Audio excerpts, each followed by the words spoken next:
ცოდით, რომ FIFA-ს წესების მიხედვით, ზოგ შემთხვევაში შეგიძლიათ კლუბი თავისუფლად დატოვოთ Just Cause მიზეზით, მიიღოთ კონტრაქტი დარჩენილი ხელფასი და სრულიად კანონიერად შევერთეთ ახალ გუნდს.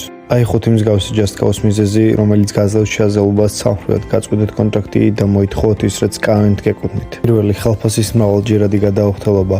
თუ კლუბი ხელფასს უკვე არ გიხდით 3 ან მეტი თვის განმავლობაში მიყოლებით, შეგიძლიათ გაუგზავნოთ მათ წერილობითი გაფრთხილება და თუ მაინც არ გადაიხდიან, უკვე გექნებათ სამართლებრივი საფუძველი ხელშეკრულების შესაწყვეტად. მეორე, კონტრაქტის არსებითი დარღვევა, როცა კლუბი ვერ ასრულებს ხელშეკრულებით ნაკის ძირითად ვალდებულებას, მაგალითად საცხოვრებელი, სამედიცინო მომსახურების ან სავარჯიშო პირობების უზრუნველყოფას. მესამე, ცრუ დაპირება ან შეცდომაში შეყვანა.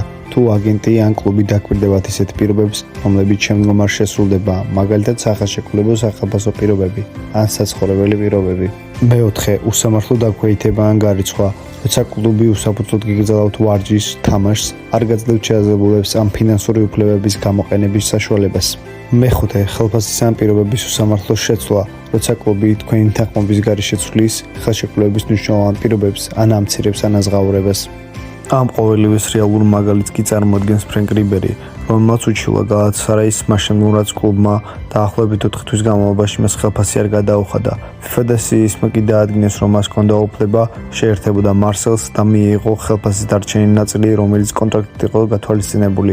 Lex Sport Georgia, ვიცავთ სპორტსმენების კანონიერ უფლებებს.